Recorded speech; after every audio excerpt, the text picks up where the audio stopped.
There's a cage most men live in their entire lives. And the worst part? They built it themselves, brick by brick, smile by smile. Every time they said yes when they meant no, every time they laughed at a joke that wasn't funny, every time they bent themselves into shapes just to be liked. And here's what nobody tells you. Being liked is the most dangerous game you'll ever play because while you're busy collecting smiles and nods, you're losing the only currency that actually matters in this world. Respect. Let me show you something uncomfortable. Think about the people in your life who have real power. Not loud, fake power, real power. The kind where a room shifts when they walk in, where their silence carries more weight than someone else's speech, where people lean in when they talk and think twice before crossing them. Now ask yourself this, are those people trying to be liked, or are they simply respected? There's your answer, and there's your problem. Because somewhere along the way, you learned that being agreeable was the path to success. Be nice, be helpful, be available, smile more, don't rock the boat, make people comfortable, and maybe, just maybe, they'll give you what you want. A promotion, a relationship, friendship, respect. But here's the dark truth that Machiavelli understood 500 years ago, and most men still haven't figured out. People don't respect what they can easily access. They don't value what comes without cost. And they certainly don't remember the person who never challenged them, never pushed back, never stood firm in their own frame. You've felt this, haven't you? That hollow feeling when you realize you're everyone's favorite person to ask for favors, but nobody's first call for something important, when you're invited to things out of politeness, not desire. When people like you just fine, but they'd never fight for you, never defend you when you're not in the room, never think of you when opportunity knocks. You're likable, pleasant, easy, and completely forgettable. The invisible man problem is epidemic, and it's destroying good men every single day. Picture this. There's a guy at your workplace. Maybe it's you. He shows up early, stays late, helps everyone with their projects, never complains, always says yes. He's friendly with the boss, friendly with his coworkers, friendly with the interns. Everyone likes him, everyone. And when the promotion comes up, when the big opportunity arrives, when the moment of recognition happens, it goes to someone else, someone who wasn't as helpful, wasn't as nice, wasn't as available, and he sits there, confused and hurt, wondering what he did wrong. Here's what he did wrong. He confused being liked with being valued. He thought that if he made himself useful enough, pleasant enough, agreeable enough, that respect would follow naturally. But respect doesn't work that way.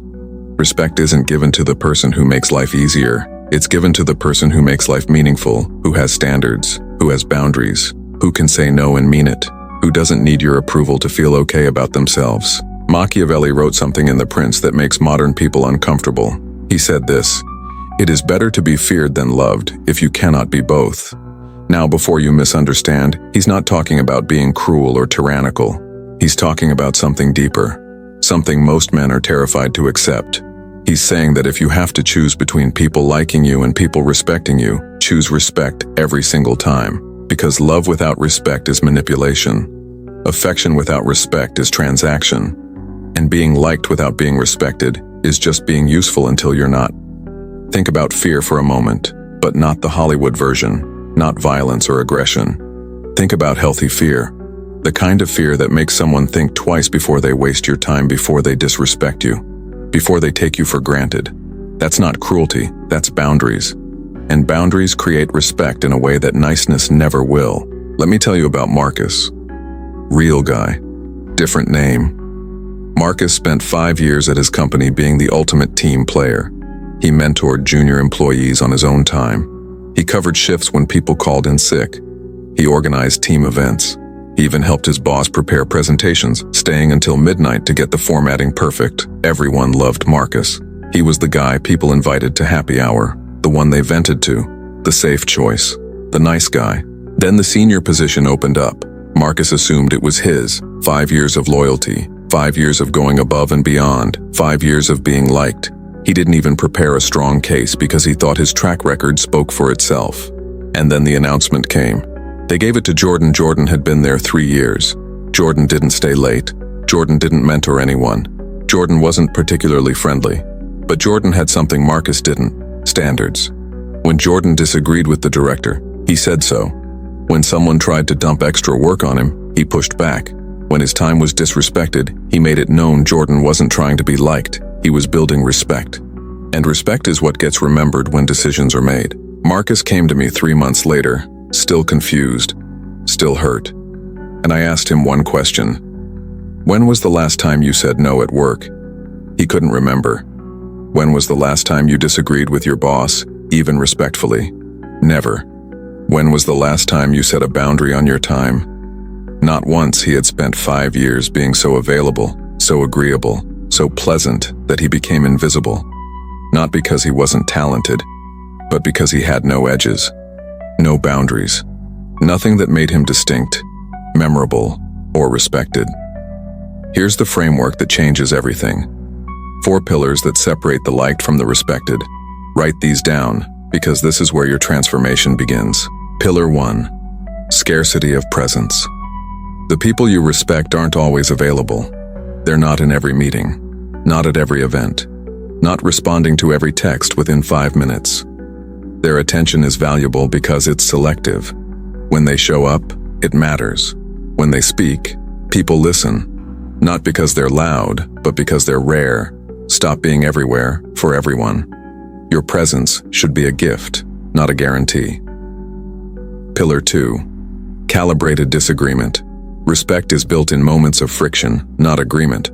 When you disagree thoughtfully, respectfully, but firmly, you show that you have a mind of your own, that you're not just nodding along to be liked, you're thinking critically. You have standards, you have a spine. This doesn't mean being contrarian for the sake of it. It means that when you actually disagree with something, you say so, even if it makes people uncomfortable, especially if it makes people uncomfortable. Pillar 3.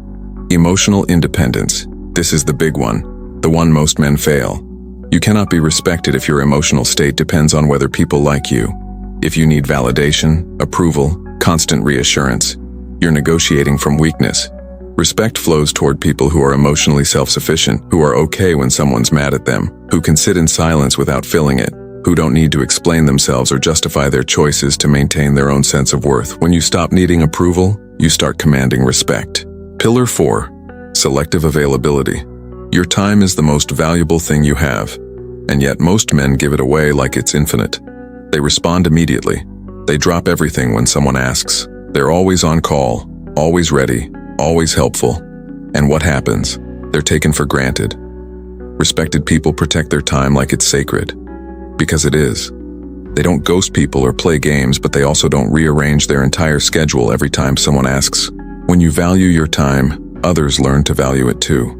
Now let's talk about how you actually train this into your nervous system. Because knowing this intellectually and living it are 2 different things.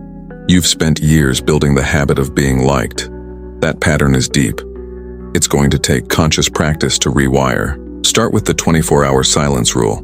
Next time someone asks you for something, a favor, your time, your energy, don't answer immediately.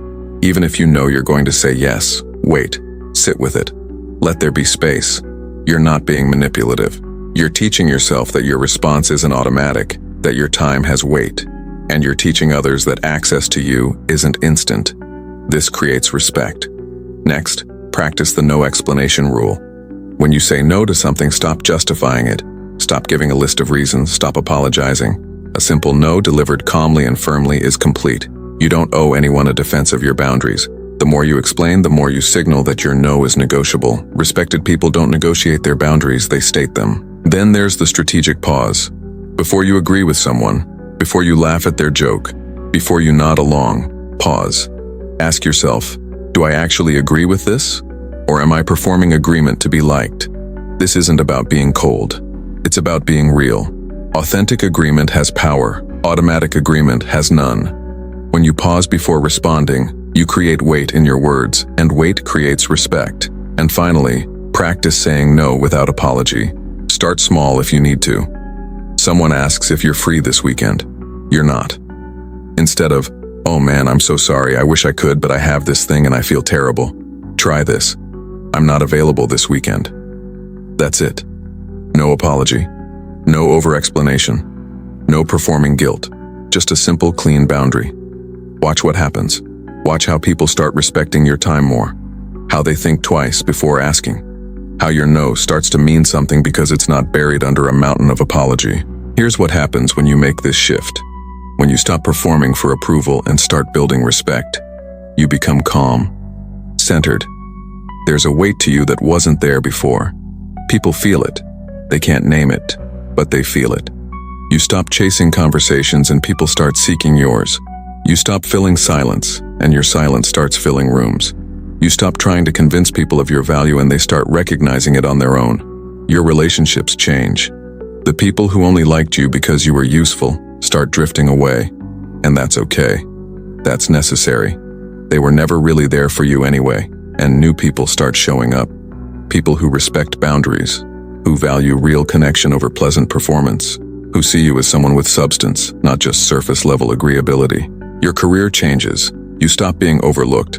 When you speak in meetings, people listen. When you set boundaries on your time, projects get planned around your availability instead of assuming you'll just accommodate. Opportunities start coming to you because respect is magnetic in a way that being liked never is.